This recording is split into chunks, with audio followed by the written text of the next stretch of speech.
very generous introduction, Arindam. It is true that we had more coffee while we were on opposite sides of the street and discussed a lot of problems, but we really started collaborating just recently. So one quick thing is I just need some help finding my talk. I think this is the one. Yep. Let's see. Okay. So yes, I'll be talking about Bayesian modeling and inference for high-dimensional spatiotemporal datasets. And first, before I start, I do want to acknowledge these wonderful people without whom this work would not have been possible. Abhirup Datta was my former student in Minnesota and actually has been working with Arindam as well on some projects, and he's moved to Johns Hopkins. Andrew Finley was also a former student of mine. He's in Michigan State University, and he's in the Department of Forestry and Geography. So I learn a lot from him about the issues that are in the environmental sciences. And we have two collaborators, Nicholas Ham and Martin Schaap, from both of them from Europe, and they actually basically have been working on these pollution models, chemical transport models, and we've been collaborating with them in trying to understand how to estimate some of the processes using some of those models as well as field data. So I just want to mention something. I've been having a wonderful time here in this workshop. It's beautifully organized, and thank you to Arindam and Jennifer for this. But I'm actually pretty far away from climate, as I realize. You know, I'm a spatial statistician, and I think spatial models are used a lot in climate. But I realize I've never really analyzed the climate data per se that many of you are actually talking about. But I've been working on spatial models and scalability and a lot of these things. So I'll probably try to tell you a little bit about what types of environmental problems or what types of problems we are working on. It's basically also the scale at what we are working on and why it's challenging. And then, you know, we can see if some of these can be applied, perhaps seamlessly, perhaps with a little bit more effort, to climate data and problems in climate sciences. So let me give you a few quick examples of some data sets or some problems that we are working on or we have worked on. And these are not going to be individual case studies. I won't have time for that. So, but a very quick overview of some of the problems. And so here's one on forest biomass data. So if you look at the two maps there, on the right-hand side, you have a normalized difference vegetation index map, which is basically a remote sensed variable and measures greenness. And on the left-hand side, you have forest biomass data that has been collected and computed using some elementary models. But essentially, the data comes from the field measurements. And there are about 114,371 spatial locations. So in each of these examples, I do want you to keep in mind the number of spatial locations or the number of space-time points as we will see in the next example, because that is going to be an important part of the bottleneck that we will try to be overcoming. But one quick point to mention is that, you know, in spatial statistics and in general in statistics, what has happened is, you know, previously, like 20, 30, 40, 50 years ago, we were only discussing about point null hypothesis and alternative hypothesis, and that's what we were doing. Well, obviously things have changed dramatically. You hardly see statisticians, you know, doing that except in certain specific design cases in biomedical applications. Most of us are modelers, and we are trying to understand or trying to model complex phenomena. So with computing advances, you know, statistical models have become more interesting and more versatile because the questions that are being brought to us by scientists are also getting more and more complex. So one of the questions, for example, that foresters or forest ecologists, you know, they often pose is that, okay, how can I regress one map on the other? And the moment you actually are asked this question, you want to understand what does it even mean to regress one map on the other, right? Because, so for example, here you have two maps, but these two maps, the data that you have in these two maps are at completely different resolutions, right? So, for example, the remote sense distance variable, you know, that would be observed at certain set of locations that would not match with what the field measurements are, where the field measurements have been taken. So this sort of misalignment is prevalent in pretty much a very large number, almost any serious spatial statistics problem nowadays. And in some cases, it doesn't matter. You can simply map one to the other, do some approximation. But in some cases, the uncertainty is lost, and the subsequent analysis can become problematic. So one point to note here is that spatial statisticians have been working on or have come up with solutions such as this, like these regression models. You have biomass as a function of space-time location. This is right now, let's just restrict to space. And then you have a regression model, but if you notice, the intercept and the slope are both functions of space, of where it has been collected. And the idea, the basic concept, is to envision a regression model not just at the points where the data have been collected, but at every conceivable point. That way you can actually solve this misalignment problem if you are able, with probabilistic tools, to estimate such a model. All right. So there are many advantages of this. Obviously, say for example, you know, if you give me the NDVI value at any arbitrary location, I could actually provide you with an estimate, and not only that, an estimate of biomass. So that's like prediction, but also I could look at a map of this slope, and I could say that this is how the impact of NDVI on biomass is varying over space. So that's rich. Okay. So is this got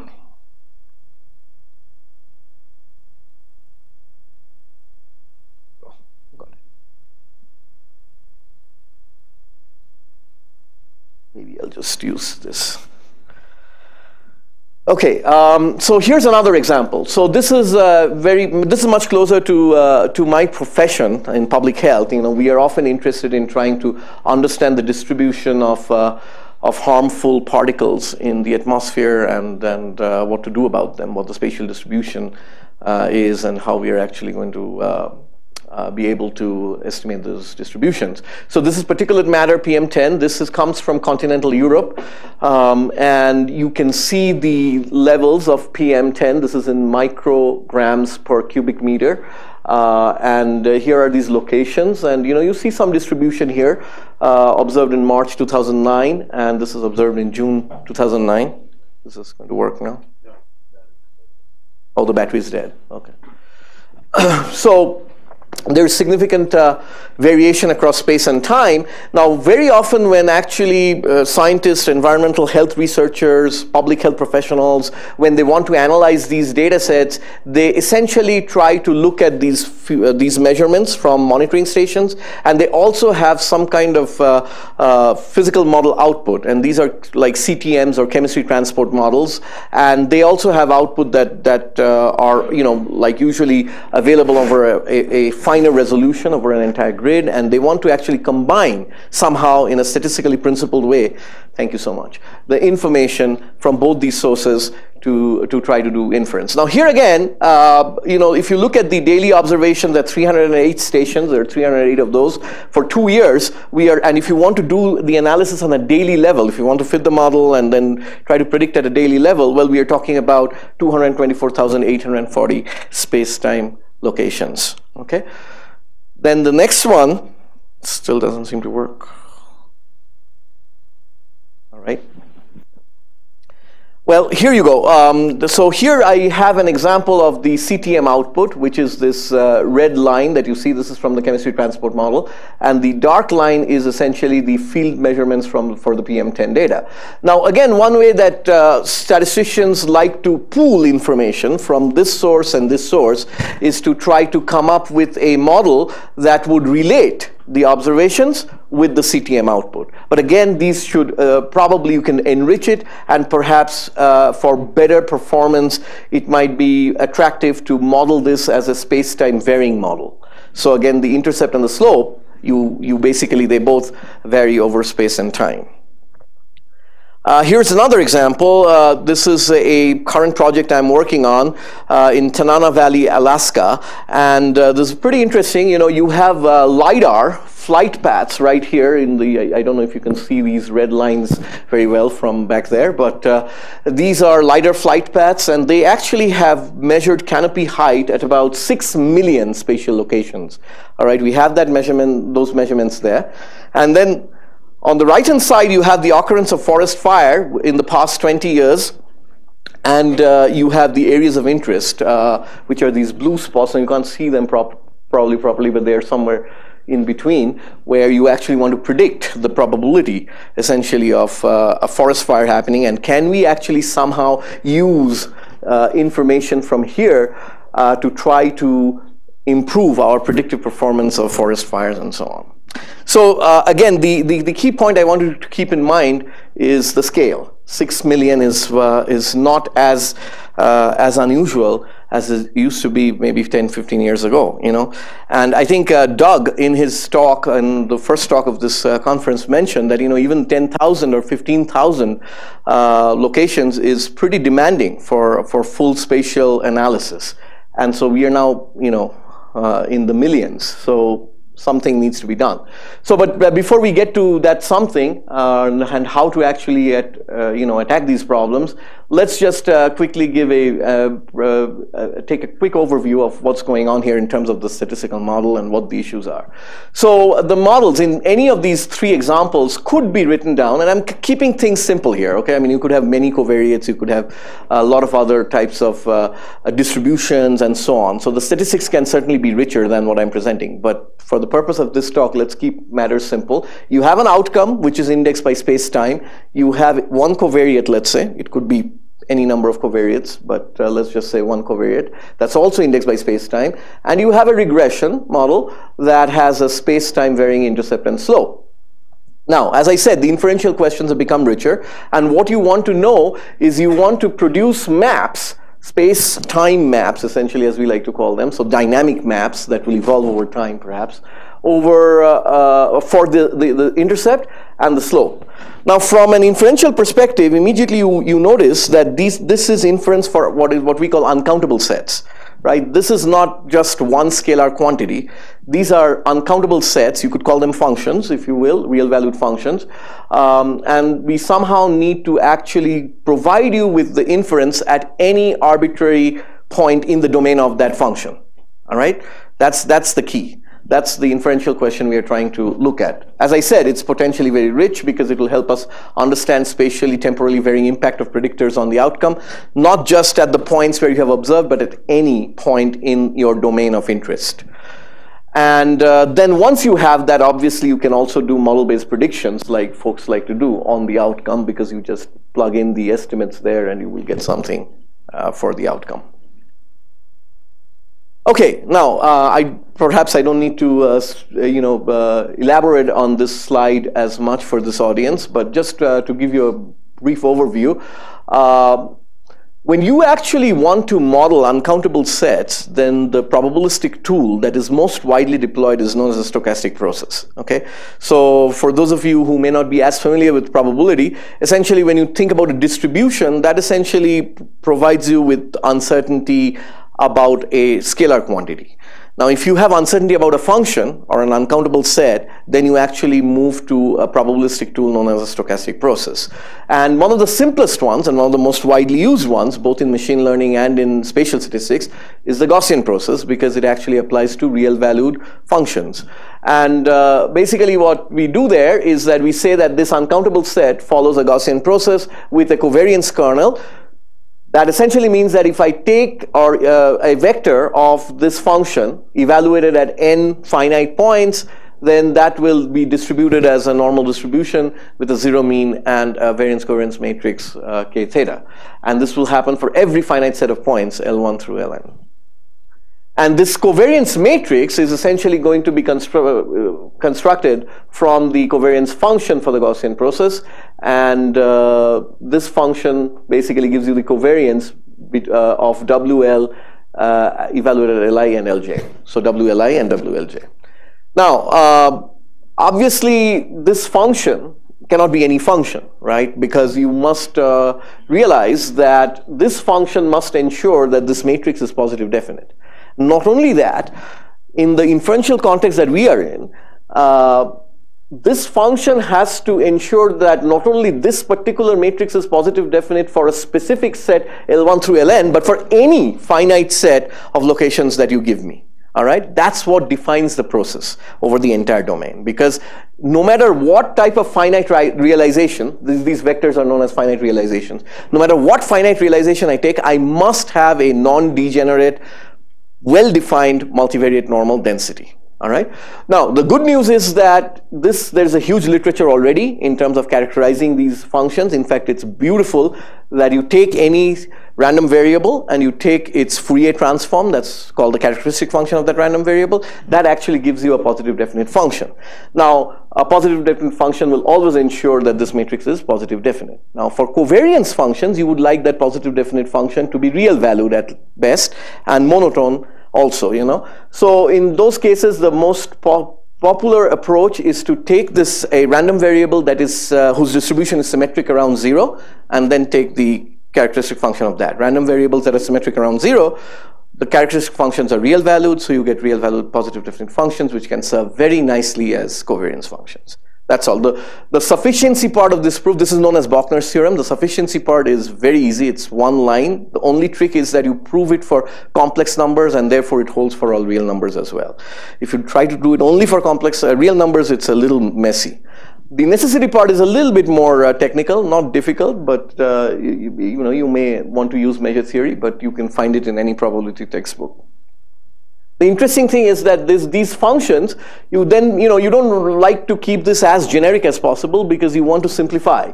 And there are certain simplifications such as stationarity, which essentially says that these functions are a function of the separation between the points or function only of the distance between the points and so on. And then these functions could be continuous or discontinuous. And one very popular type of discontinuity that is used is the Nugget Effect, which essentially captures measurement error. So in other words, this k theta matrix looks like this. It looks like a covariance matrix without measurement error. So that's a pure covariance matrix plus a diagonal matrix whose diagonal elements give you the variance of microscale variation or something like that. And so it could be like that. And so this Nugget Effect is very widely used in geostatistical modeling, where you believe that there is some measurement error or there is some microscale variation that exists, but that operates at a resolution finer than where you have observed the data. So these sorts of situations. Okay. So what's the computational issue here? Well, here's the thing. So let's look at that. This again, you have a set of locations where the data is observed. You have an outcome at the ith location. The model, let's keep it as simple as possible. Take a simple normal continuous outcome, let's say for now, and you have a normal distribution regression and a variance covariance matrix parameterized by this theta. All right. This theta, usually has a parameter that controls the spatial range. That means how quickly the correlation decays. It can contain the variance component. That's the spatial variance, and also the nugget, as I mentioned. And it could also have a smoothness parameter, as certain covariance functions do, that actually tell you how smooth the realizations are. So I'm not going to get into the details of all these varieties of covariance functions that you have, and let me turn to the estimation problem. So estimating the process parameters, that is this theta and the beta, from this likelihood essentially involves a determinant and an inverse, multivariate normal likelihood, right? So whether you want to do maximum likelihood estimates or whether you want to be Bayesian about this, where you would be putting priors on these parameters, you cannot escape this. Now there are certain modes of inference which can avoid using the determinant. I should mention that, like scoring techniques and so on, where you don't need the determinant and you can actually use this only you need to only invert the matrix but not the determinant. And that actually leads to certain algorithms that are efficient, because determinant computations are kind of an added hassle, frankly speaking. I mean, say for example, conjugate gradient. Many of you actually use that. That's a nice sparse solver, right? Very, very effective. In linear time you can solve, but you cannot get a determinant easily from a conjugate gradient. In fact, there are numerical instabilities. There's some work in that in the literature, but none of them are very satisfactory. If you want both the determinant and the inverse, then your best bet still is some form of Cholesky. Now there are different variants of the Cholesky. There are sparse Choleskys, and there are row major Choleskys, column major Choleskys, block Choleskys. All that can be done depending upon the particular structure of this k theta. But whenever you have a problem where you want the determinant and this inverse, I still think numerically your best bet is the Cholesky. Why do we care? Well, so I mentioned that there are some methods which may avoid using the determinant. Yes, there are. But they're not entirely satisfactory. They're not entirely satisfactory, particularly because the standard errors of these estimates that you will get rely upon asymptotics. And the asymptotics are usually a bit weird in spatial context. There are two paradigms, one where data is coming in and filling in fixed domains or sort of restricted domains, whereas the other one is that the domain is increasing and increasing and increasing. And in one case, you cannot prove anything, and in the other case, you can prove everything. So it's like, which one do you believe, So that's one of the, I think one of the attractions of being Bayesian is that you at least can look at your finite sample, and you can basically say, I'm going to conduct my inference, and all the answers, inferential questions will be answered based upon the finite sample that I have. I do not need to go into asymptotic justifications. And by the way, even if you go asymptotics from MLEs and so on, sometimes these standard errors are so big and that they're pretty useless. I mean, there are numerical issues as well, so life is not all good. But at the same time, I do want to mention right here that tackling big data problems and being Bayesian is like swimming upstream. Already you have a problem, and then you are saying, oh my God, if it's a Bayesian approach, then that means do I need to run my MCMC? Now, an MLE is also an iterative procedure, but the MLE takes a few iterations to converge, whereas MCMC will take the thousands of iterations. So do we really need to do MCMC? Perhaps in some cases we do, perhaps in some cases we don't. But the approach that I take here is essentially, can I model my way out of trouble? All right, can I model my way out of trouble? In other words, can I come up with a model that actually will make evaluation of this likelihood much, much easier? All right, and whether you want to do MLE, whether you want to do Bayes with MCMC, or whether you want to do Bayes with some other type of optimization algorithm. So all of that will be helpful. Just want to point out that there's a huge literature in this domain, and it's impossible for me even to put down the names of everybody who has contributed. It's a really remarkable area. I mean, there's work in the machine learning part, like Rasmussen and Williams. They have a wonderful book where they have talked about scalable Gaussian processes.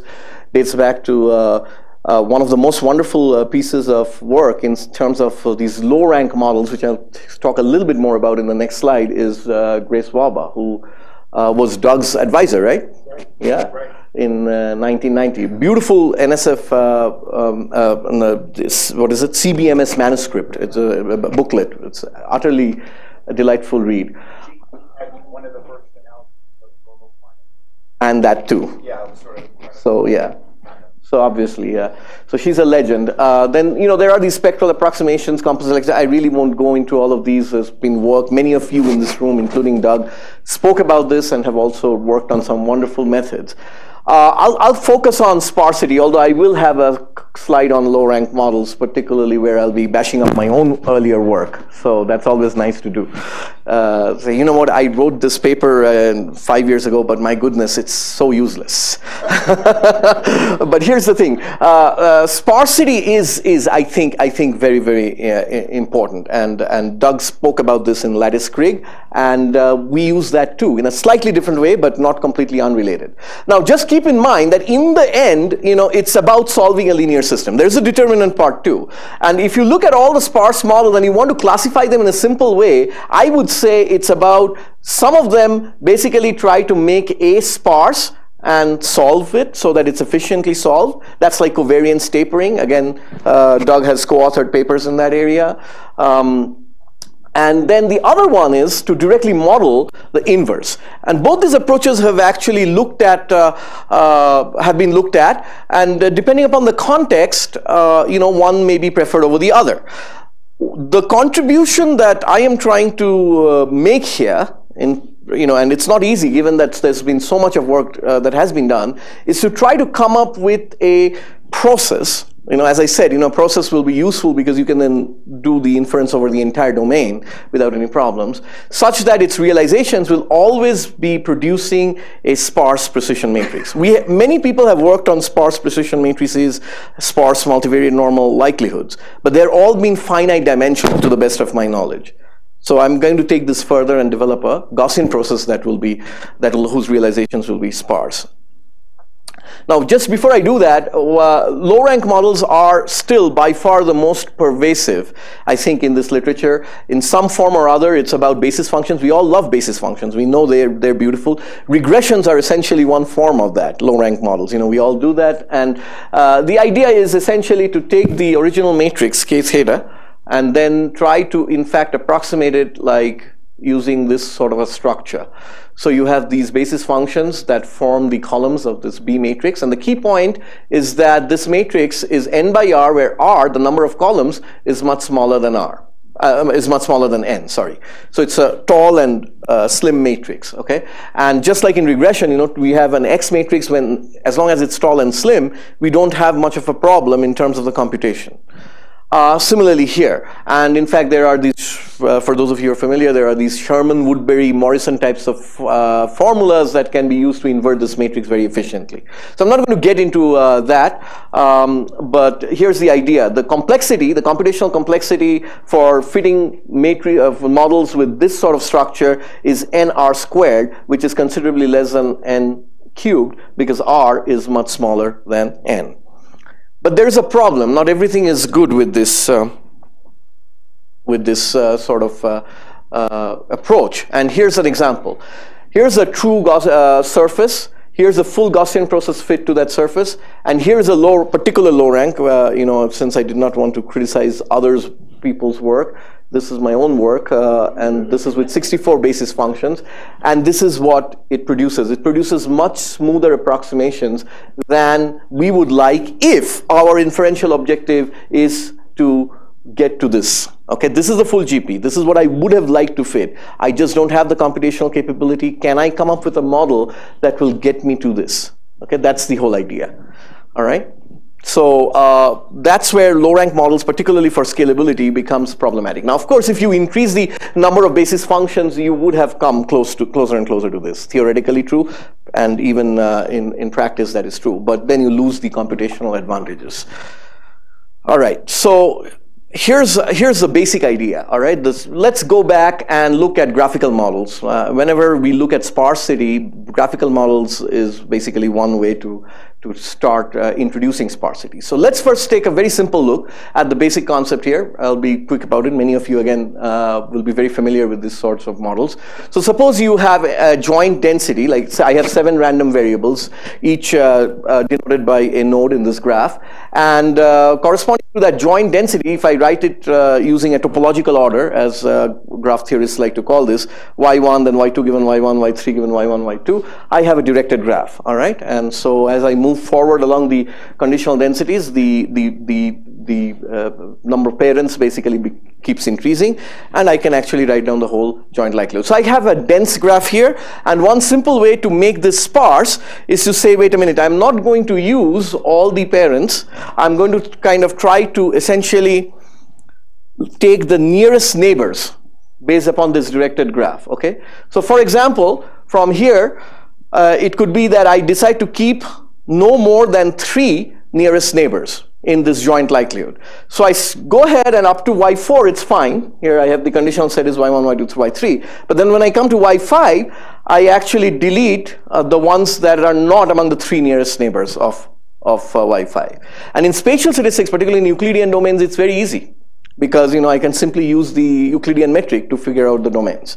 Okay, so that's going to be my graph relation. And then similarly, you go on y6 and y7. Okay. Now, if I do this, interestingly, I actually introduce sparsity. I introduce what is known as conditional independence, and that introduces sparsity in the precision matrix. Not the covariance matrix, but the precision matrix. It becomes particularly interesting in the case of multivariate normal density. So suppose you have the joint density which is multivariate Gaussian, okay? Well, one of the nice things is you can write the each of these components as a linear model, very simply. Like W1 is going to just be eta 1, and that will be a normal 0. The marginal distribution of W1 will be normal. Okay, then W2, the conditional density W2 given W1 can be written like a regression. All right, similarly W3 and so on. So more compactly, I can actually arrive at a system like this. W is AW plus eta. What is interesting is that these coefficients actually are related to the variance covariance matrix K theta. And we need to take a look at that because it's important to try to, it will become important in the way I will construct my process eventually. So take a look at this. You know, what happens is that you actually, the covariance matrix is related to those coefficients if you write them down as a linear model in this form. And you basically have this D is a diagonal matrix with the conditional variances of Wi given its parents. All right. Now, I'm not doing any sparsity right now, so it's all the whole thing. So if you are wondering what the relationship between the Cholesky of K and this A is, it's pretty easy. This lower triangular part of the Cholesky basically is related like this. So in other words, my approach is going to be, you see, what's the bottleneck in the Cholesky? It's going from left to right, right? Now, if I go from right to left, though, that means if I'm able to model the L, then I completely avoid the Cholesky. I'm modeling the Cholesky rather than computing it. And that's going to be my approach, okay? So that's what I do, but then I need to basically figure out how to actually estimate this A efficiently. So let's take a look at this. There's a typo here. This should not be there. But basically, how do I get the A's? The A's can also be obtained. One way to get the A's is from the Cholesky, but that doesn't serve my purpose. What I would actually do is I would go back and take the conditional expectation on both sides of the linear model, and I get a linear relationship like this. Okay, so on the right hand side you have the conditional expectation that can be completely determined by the variance covariance matrix if you remember your distribution theory for normal distributions.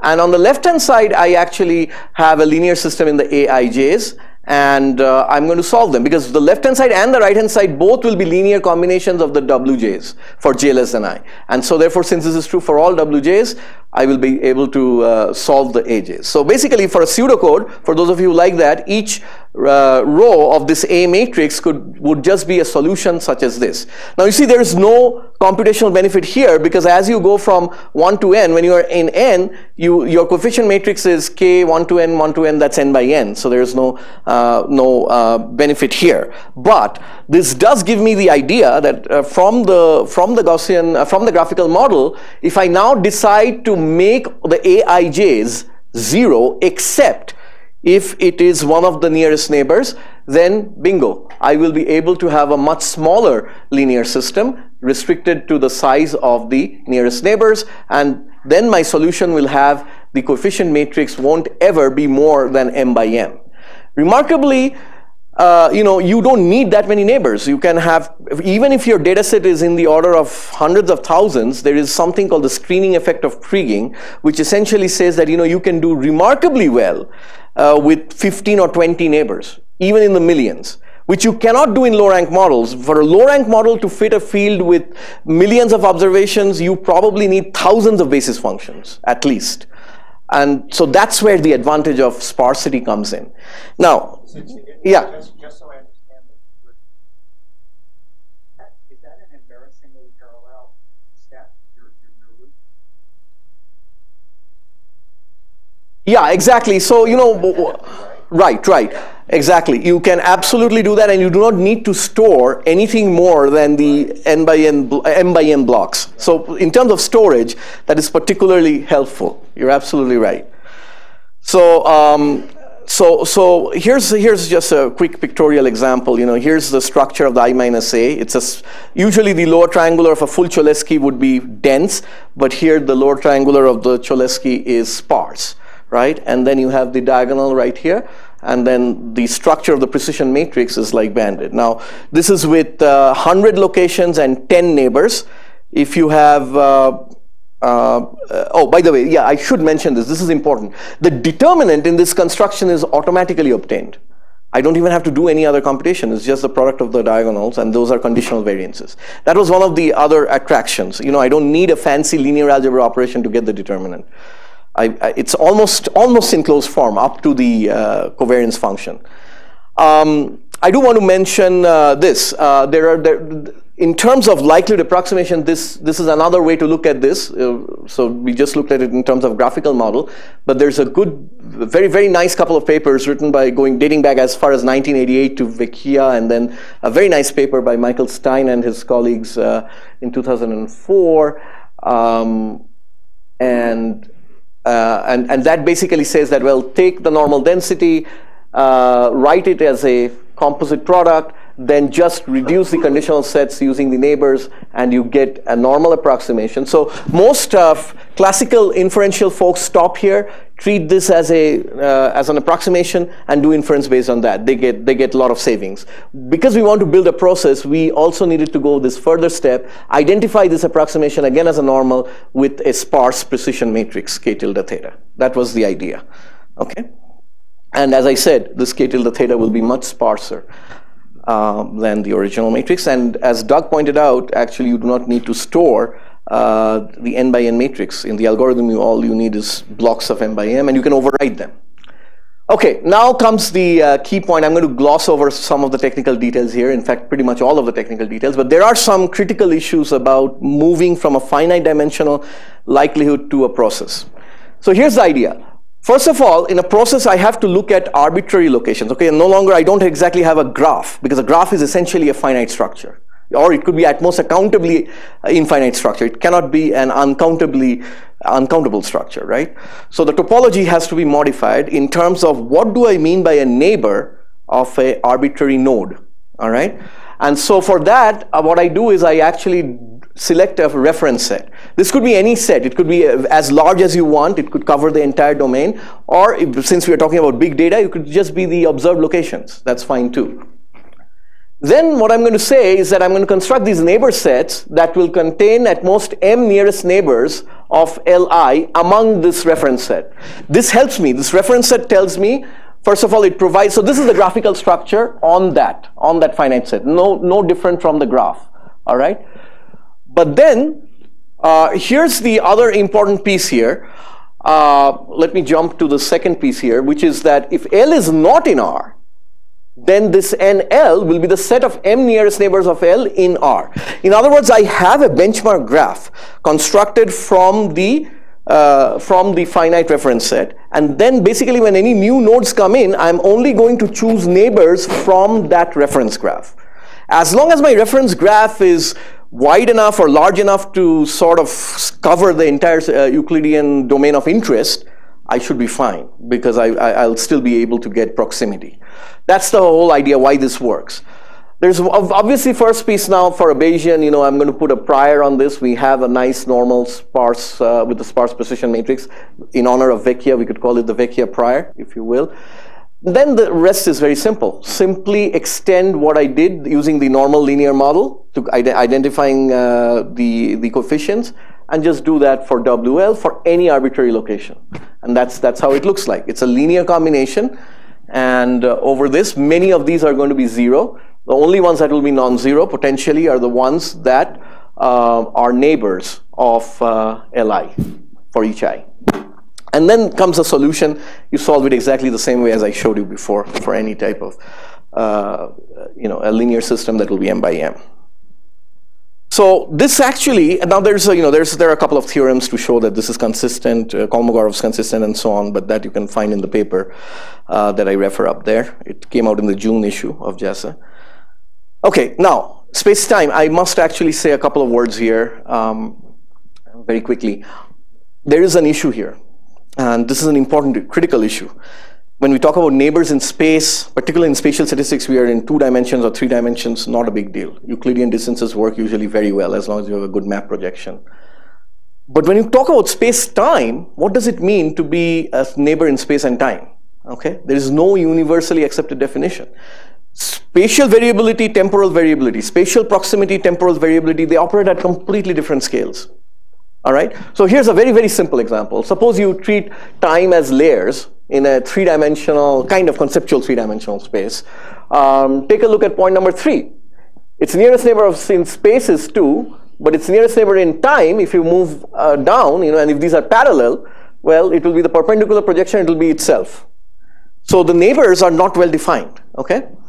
So here, One approach that Abhirup actually worked on in his dissertation is the following. Let us suppose you actually use the space-time covariance function as a proxy for distance. In other words, what if you're more correlated with me, you are closer to me. If you're less correlated with me, you're further away. All right, makes sense. Certainly makes sense. What's the problem? Well, the problem is that the covariance function will depend upon the parameters that you're wanting to estimate. So in other words, in your algorithm, whatever it is, whether it's MCMC or whether it's MLEs, the iterative algorithm, you must actually find these neighbors every time in the iteration. And that actually, in the vanilla version of this, is not going to be computationally efficient.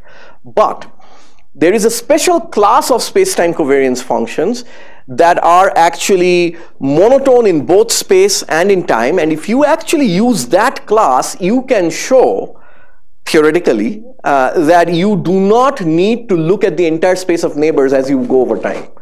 You can really curtail your space of neighbors to a very limited set, and you can actually essentially get this in so many flops. Linear in n, which is large, and linear in m, which is the number of neighbors, which is small.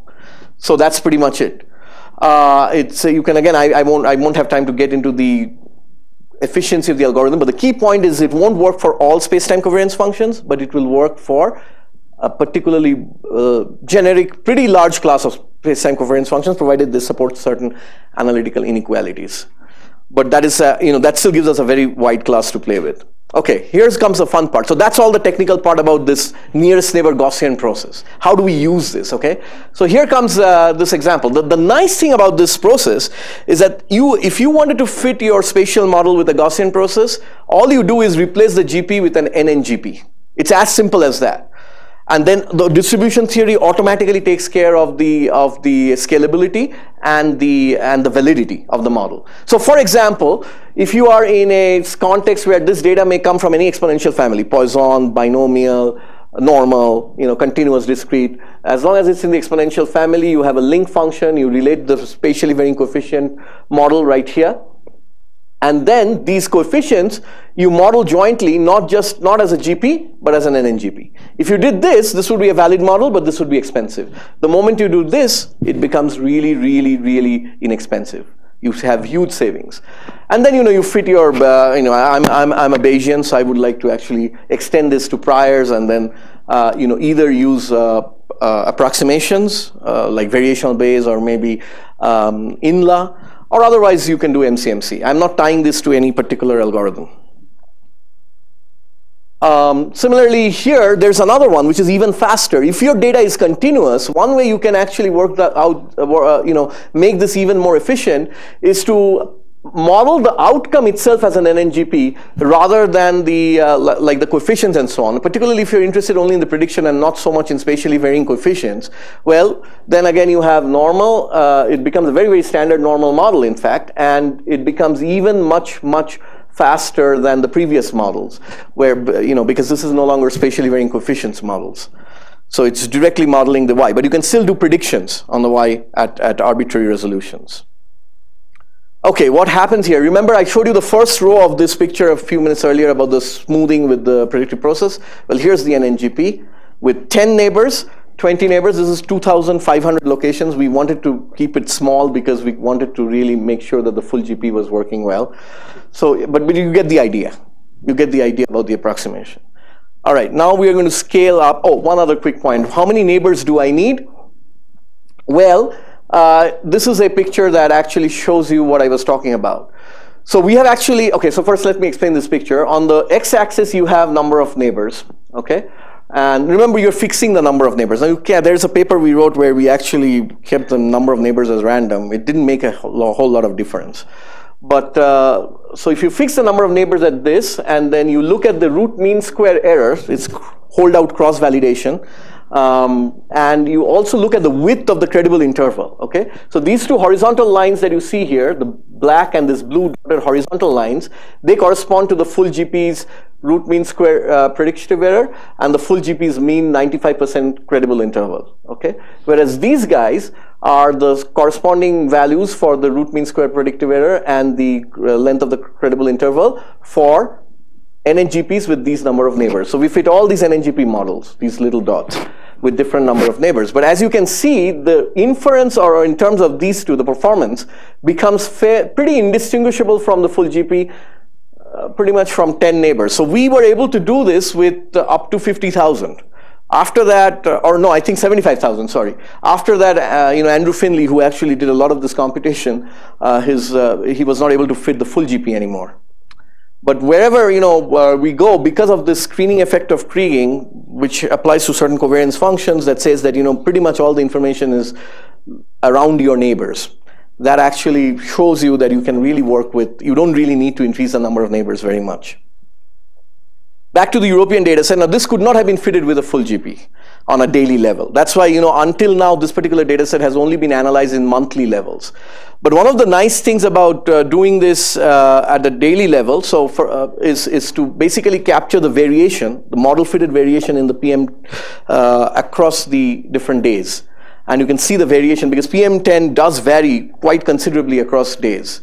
So we again fitted a regression model that connected. So this is Bayesian melding, as Adrian Raftery in Washington would like to call it, where we have a Ctm output and the PM10 output. It's the same data set that I talked about at the very beginning of my talk. And we put in dynamic NNGP because of space-time.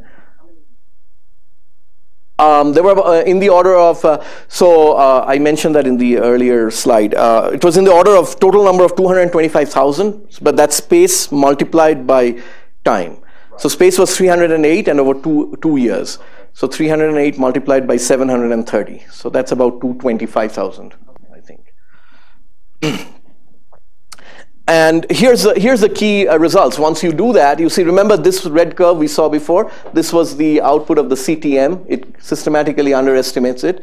Here is this yellow line essentially is a non-spatial model. All right, if you do not do the full spatial regression, if you just say, hey, what the heck, why don't I just use ordinary least squares regression? Well, you do a little better because you're still connecting the two outputs, the field data and the CTM, but it's still not quite consistent with the black line, which is like the field data.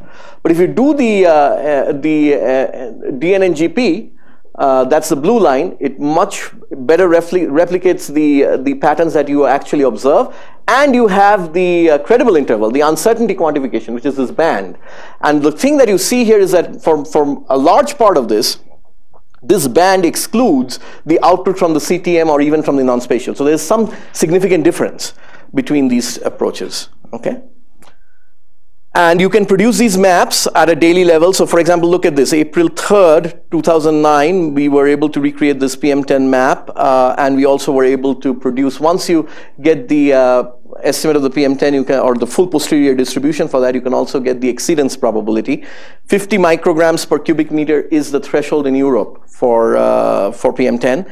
And so you basically get to see those dark red regions that basically are the hot spots, hot zones where it's exceeding that limit. And then here's April 5th.